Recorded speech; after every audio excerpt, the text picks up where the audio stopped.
लांजा तालुक्यातील देवधे पुणस काजरघाटी रत्नागिरी मार्गावरील पुणस संसारे तिठा नजीक असलेल्या पोफळबणे या ठिकाणी रस्त्यावर जखमी अवस्थेत बिबट्याचे पिल्लू आढळले।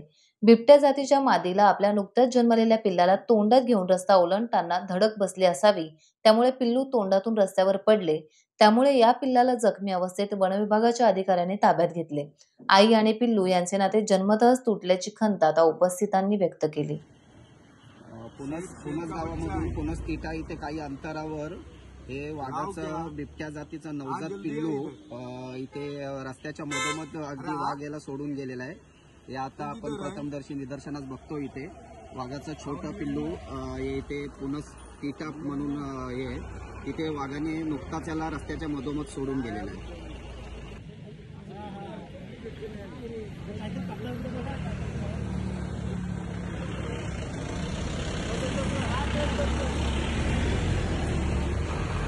टाइम्स डिजिटलला लाईक करा, शेअर करा, सबस्क्राईब करा आणि बेल आयकॉन दाबायला विसरू नका। Times digital.